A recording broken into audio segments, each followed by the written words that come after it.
Hello everyone, I hope you're having a wonderful day today.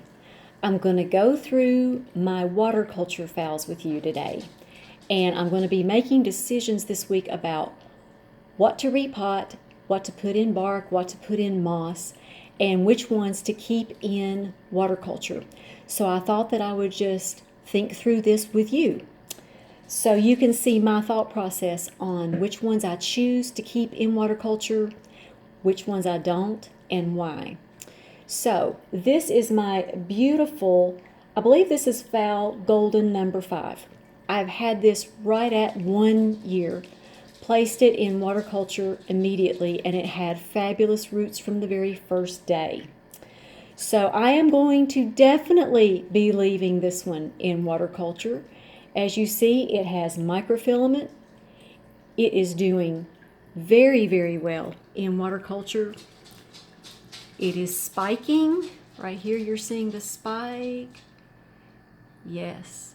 So this one definitely stays. I am very happy with this one. This is my goal for all of my water culture phals.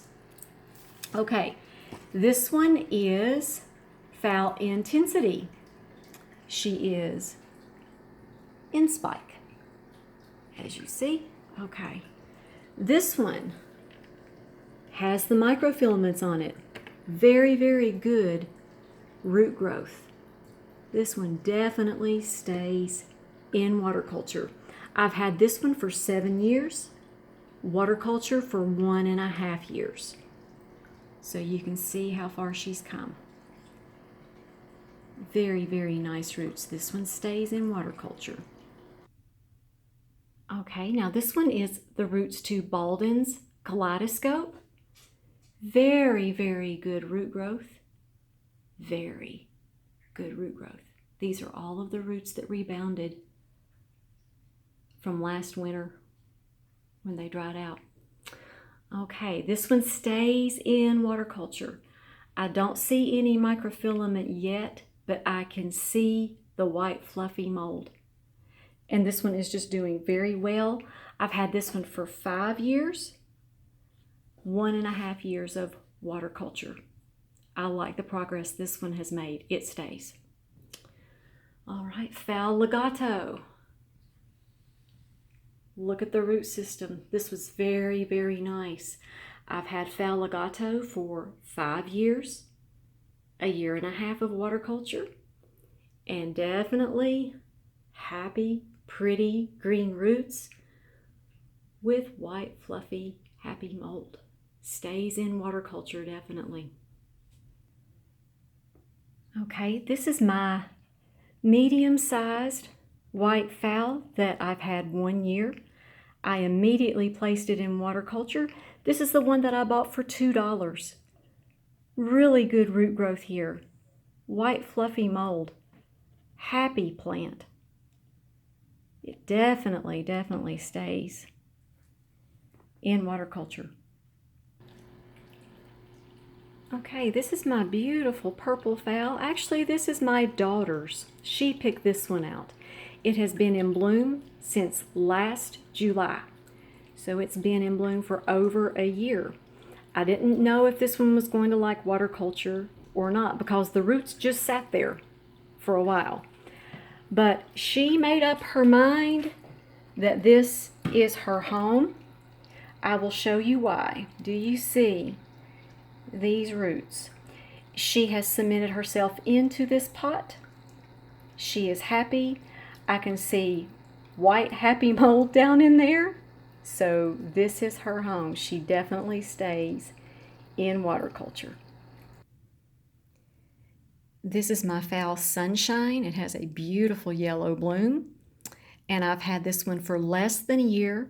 It had very bad roots when I bought this. I couldn't inspect the roots before I bought it, and when I brought it home, the roots were just rotted. This one definitely stays in water culture because if you'll see at the bottom here, it has microfilament. The roots are starting to spill out over the container. These are all really, really good signs that she's happy here and she stays in water culture. This is a little green miniature, and I bought this one 2 years ago. It has not rebloomed for me.